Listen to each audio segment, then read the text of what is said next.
Ryan Reynolds here from Mint Mobile with a message for everyone paying big wireless way too much. Please, for the love of everything good in this world, stop.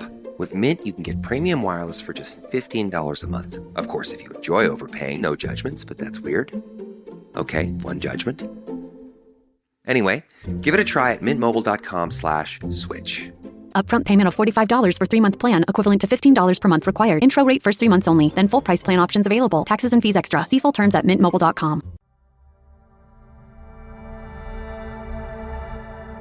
British Spy Stories Season 4 Double Agent Episode 12. The road entrance to New Scotland Yard has a team of armed police on duty as 2 identical Jaguar Sentinels turn into the heavily protected gateway. An officer checks the identity of the passengers. He is satisfied with the paperwork and signals to his colleague to open the steel gates. Once inside, the Jaguars stop next to a lift lobby. The chauffeurs both get out, and Sir Bernard and Connie Barrett, the heads of MI6 and MI5 operations respectively, step out onto the concrete floor. They walk into the waiting lift. "I don't like apologies, Connie," he says, as they rise through the building. "Well, me neither. But this was a cock-up, Bernard." He raises his eyebrows as the doors open and a secretary greets them. She leads them along a thickly carpeted corridor and through double doors at the far end. Next to the doors, a nameplate reads, "Sir Ian Jacobs, Commissioner of the Metropolitan Police Service." The office is large, square and bright, and has a view of the Thames. Within a few seconds, a man in his 50s walks in. He has grey, short hair and wears black-rimmed glasses and a police uniform. "Connie?" he says, holding out his hand. "Hello, Ian. Let me introduce Sir Bernard Mackintosh, my opposite number in MI6. The men shake hands. "A pleasure, Sir Bernard," he says. "Have you been offered tea?" Sir Ian's secretary is hovering near the door and turns smartly once the orders have been placed. The Commissioner indicates 2 chairs in front of his desk and walks around to sit in a large swivel chair on the other side. "You're holding a woman in custody, Ian. Rebecca Masters." Sir Ian nods. "Yes." "She's not involved with the killing of Leo Haas." "Tell me more, Connie," says the policeman. "Haas was killed by us," says Sir Bernard. "He was a threat to national security." Jacobs looks serious. "I've had a full team tracking his movements for 2 years. Why didn't we know he was on your target list?" "It was classified top secret, Ian," says Connie. "It makes us look bloody stupid," he says. "Agreed," says Sir Bernard. "You have our apologies." "My team are going to be gutted. I've got 30 officers on this case." The secretary comes in with 3 cups of tea and saucers on a tray. She places them on the desk and hurries out. "How was he killed?" says Jacobs. "We can't tell you. I'm sorry." "For God's sake!" Sir Ian stands up, taking his teacup, and turns to the window as he calms himself. "Conspiracy to murder is a serious charge," he says, still watching the Thames. "I'm sure you know that we can hold her for 36 hours. "Are you going to be difficult, Ian?" Connie's eyes have a fleeting look of sadness. "We'd like her to be released today. She's the wife of a serving MP. We put an injunction on the press, but you know how they are once they smell something." Jacobs turns around. "What am I going to say to the team?" "You can't tell them the truth." Jacobs rubs his chin with his hand as he tries to fathom if he can get any good out of this current situation. "I want to stop this sort of thing happening again," he says. I'm not sure we can guarantee that, absolutely, says Sir Bernard. MI6 operations are unpredictable, and our timings are often in short order. We only got the kill order on Haas approved 3 days ago. Were you following other associates of his? Says Connie. Maybe your team can shift their focus to them. Jacobs takes a deep breath out and grunts. Aye, I'll talk to them, he says. Wardour Street in London's Soho district is busy. Loxby weaves her way through the people to reach the Ship Inn on the corner of Broadwick Street. Inside, the pub bristles with customers, and Riverside has bagged 2 stools at the bar. He already has a pint of Peroni in front of him, and he buys her a Merlot.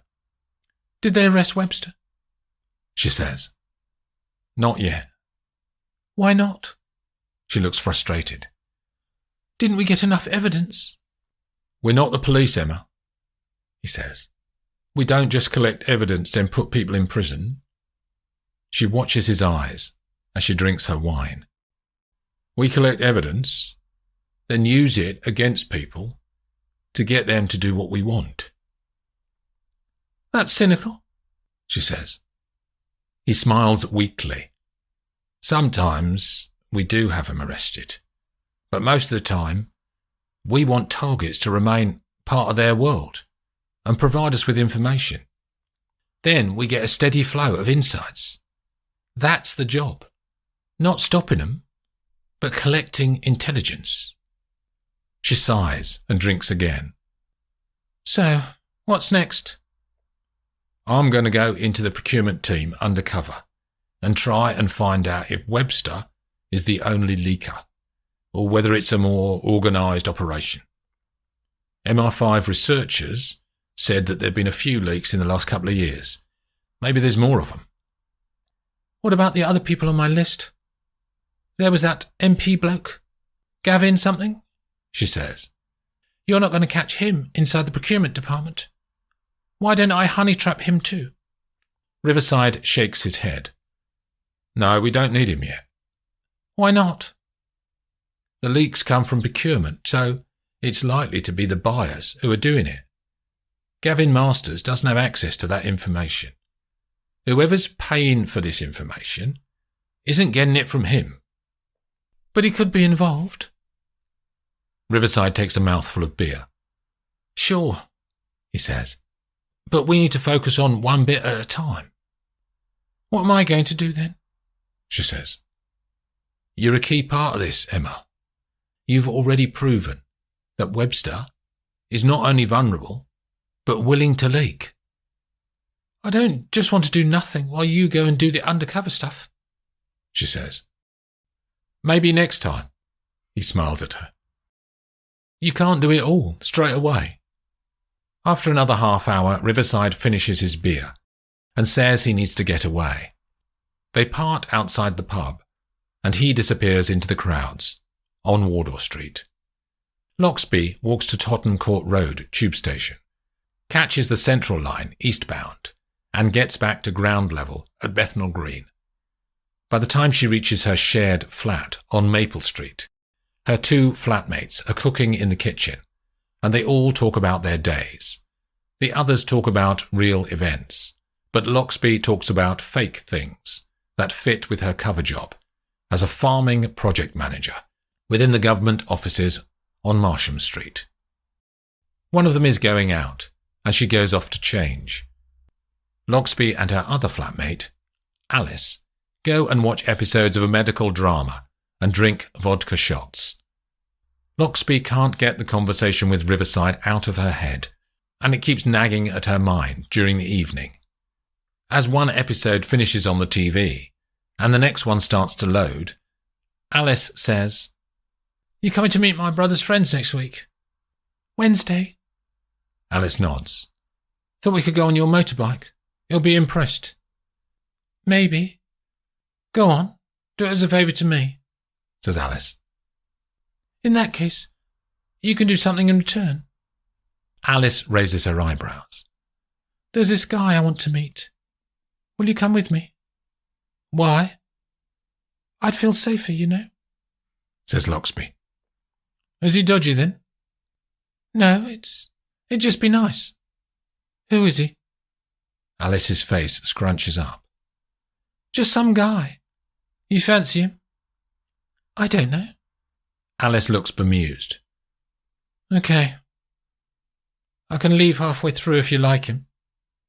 We could have some secret squirrel sign between the two of us that tells me to go.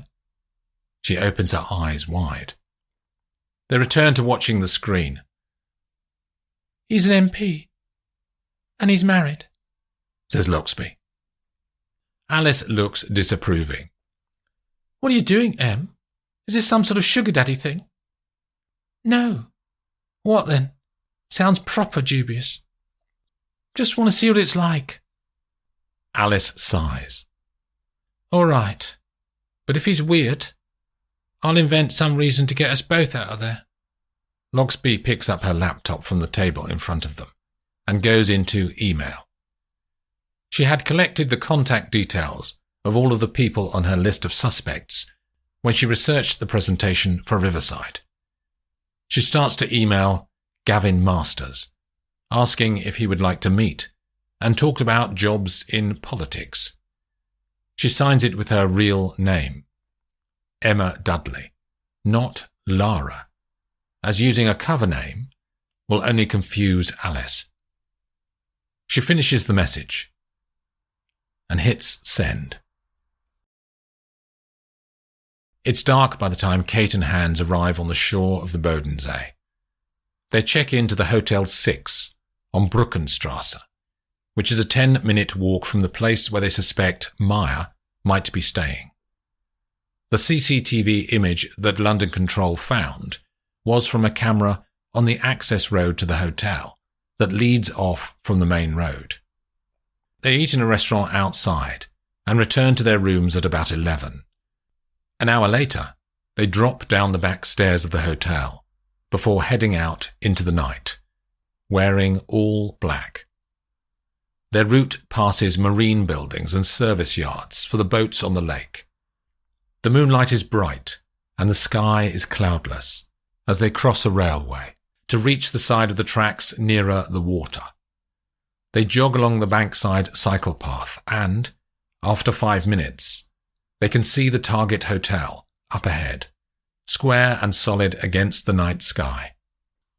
Kate had researched the floor layout of the building earlier in the evening, and she leads them to a fire exit at the back of the hotel. Hans picks the lock, pulls it only very slightly ajar, and pushes his field knife into a cable cover hidden in the top of the frame. He bends the plastic and wrenches out the wires. Kate shines her phone torch onto the patch where he's working. Hans finds the wires he needs before snipping them to disable the door alarm. They had hacked the hotel's booking system during their journey down from Berlin, and they swipe through the security doors with programmed cards. Room 305 is the room that a woman called Tilly Vogel had booked into yesterday. It is one of the names that is available for Maya as a cover identity. Hans places a small scanner on the door lock of the room and presses a button on one side of the black box. A nearly silent click can be heard as the door unlocks. Kate and Hans look at each other but say no words. She pulls out her Beretta M9 handgun and holds it vertically near to her shoulder, then makes the smallest nod to Hans. He twists the door handle silently and moves inside. The room is pitch black. The curtains are closed, and they can't see any detail of the room layout. Hans puts his fingers out, so he just touches the wall. He moves forward until he can feel the frame of the bathroom door. Both of you stand still. Maya's voice comes from the blackness. There's the sound of a switch clicking on, and the room is flooded with light from a lamp pointed directly at them, preventing them from seeing anything beyond the glare. "I have handguns trained on both of you," says Maya. "We're MI6, Maya." "Tell me today's password from Oberon," she says. "Sidecar 421 hash." "Who sent you?" says Maya. "London. They're worried after what they found in Berlin." "I didn't kill him." "Okay. Tell us what happened." Maya ignores the words. "You can report back to London that you found me, and that I'm fine." "We want to help you," says Hans. He steps forward. "I'll kill you if I have to." "Why are you running?" "I know who the killer is, and I'm going to find them. Clear my name." "We can help you." "MI6 have already proven to be less than reliable." "What do you mean?" There's no answer as Kate and Hans wait in the glare. Nothing moves around them. Then a cold breeze blows in from somewhere, and the curtains billow inwards, revealing more of the room detail. "She's gone out of the window," says Kate, and they rush across to the opening. Hans looks down to the ground. "Can't see her," he says. "There's an HA6 climbing cord here, look," says Kate, pointing to a latched carabiner on the window frame. She leans right out, and can then just see the shadow of Maya at the base of the cord, starting to run across the lawn and away. "She's gone," says Kate. "We won't catch her. She knows the area, and we don't." They look sullen at each other. After a few moments, they make their way back down and outside, and start to walk back to their hotel. "What did she mean? MI6 have proven less than reliable," says Hans. "I don't know. We'll tell Gabby and see what she says. But we need to get back to Zurich, Gordon. I'm meeting David tomorrow, to tell him that he's going to die."